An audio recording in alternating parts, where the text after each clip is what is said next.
What meaningful impact would you make if you only knew you could? Thank you so much. So the speech opened floodgates for me, and his story was so moving. It's more than you can even put into words. You will be changed. The most remarkable thing happened when I discovered purpose through service, and it was being surrounded by people just like you. Y'all are warriors, absolute champions. Tears were streaming down my face. And then all of a sudden, water came up. Never seen success before. It had been failure after failure after failure. To see someone like Justin, this rare soul, everything he does is channeled towards good, all of it. We sang all night. We danced all night. We didn't go back into the huts until the sun was already up. That moment was one of the most joyful, memorable moments of my entire life. He's going to share a story unlike anything you have ever heard. He is a man who has risen up from absolute rock bottom. It was merciless, relentless bullying. Can't believe you thought you were good enough. You're worthless. You should just kill yourself. I remember thinking, these fighters, they don't get bullied. No way. It's not possible. If I could become one of them, life would be different. In the main event at the Hard Rock in Las Vegas, I fought in front of 6.8 million people. I've been on the Ultimate Fighter, I've done that stuff. And when I got my hand raised, I remember thinking, is that it? Is that all? I started my professional fight career as an addict, not willing to address my biggest opponent that I've ever faced. I was a champion on the outside, but I was just absolutely broken on the inside. He said, we just took a vote. I didn't lead it, but the team wanted it. It was 34-1. You gotta go. I was the only one that wanted to keep you and give you another shot. You need to get help. You need to do something about this. It was devastating, like that dream had turned into a reality. Now it's a living nightmare. And I remember I went back to my car just feeling so ashamed, so defeated, like such a failure. What was I gonna do? I can't believe you thought you were good enough. You're worthless. You should just kill yourself. And that's when I decided, I don't wanna live anymore. I don't wanna hurt any more people. I remember I took an ungodly amount of drugs. It was 80 Oxy. It was a handful of Xanax. I just laid there waiting to die. I had accepted it. I knew it was gonna happen. Spoiler alert, I'm still here, right? Thank goodness. But the next morning I woke up to a gasp. It's dark, and I'm on my knees, and if you could imagine yourself there, and then some strange whisper, just this whisper in your soul was, open your eyes.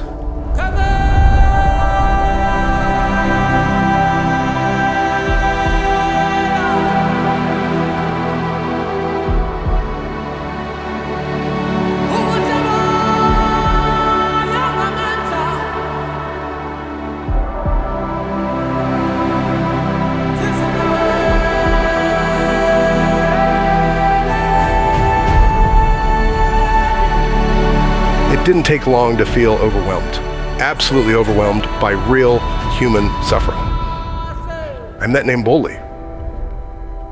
And Bully was the first person I had met that called someone else master. The visual I have now is like trying to empty the ocean with an eyedropper. Would it help? Would it make a dent? Like if I dedicated my whole life to this thing, the problem's so big, I felt like I'm only here to be shown how small I am. He snapped me out of it, said that's the wrong perspective. Every single one of those drops represents somebody's name, a human heart. And some kids were laughing. He said, those kids' smiles. He said, every drop in the eyedropper of help you can offer a human being matters to them, certainly to their friends and family. So yes, every single drop matters. But the mission became clear. Like, start with water. Start with water. Let's knock out the water crisis for my second family who's adopted me in. Since that day, all those years ago, Fight for the Forgotten has provided 85 water wells to more than 50,000 people. We've built more than 35 family homes, helped them become beekeepers and farmers, and replanted tens of thousands of trees, started 4 sustainable farms. And we've actually seen more than 1,800 people transition out of a life of slavery and into actual freedom.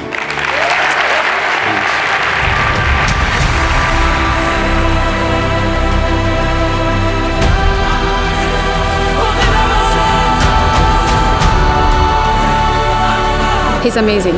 He's mind-blowing. It reignited the fire that sometimes gets dull inside of us.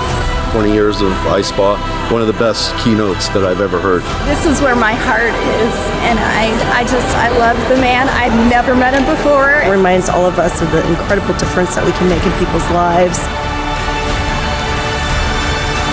And as I stood by Miriamo, when she was pumping beautiful, clean, life-changing water and we were dancing, I realized that she was one of those drops, and that she matters so very, very much. And what a privilege for me to be able to share that moment with her. And what a privilege for me to be able to share her with you. And so I'm not asking anyone to uproot their lives and move to the rainforest. Frankly, they don't want us all there anyways. But what I will say is that we can all make a difference. We can all fight for something. We can all fight for someone, even if that fight is for just one drop.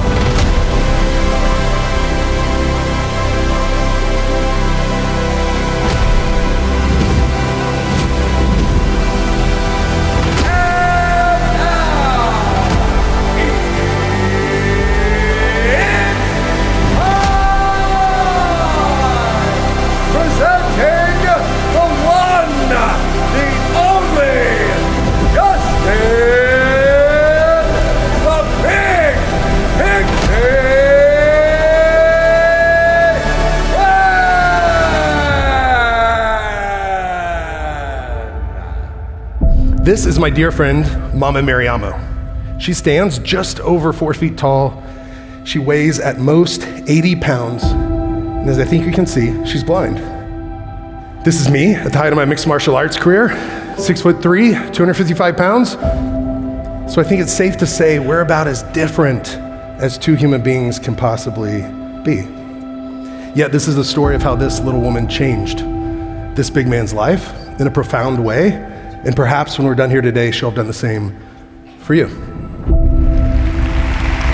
you. Wow. Oh, thank you.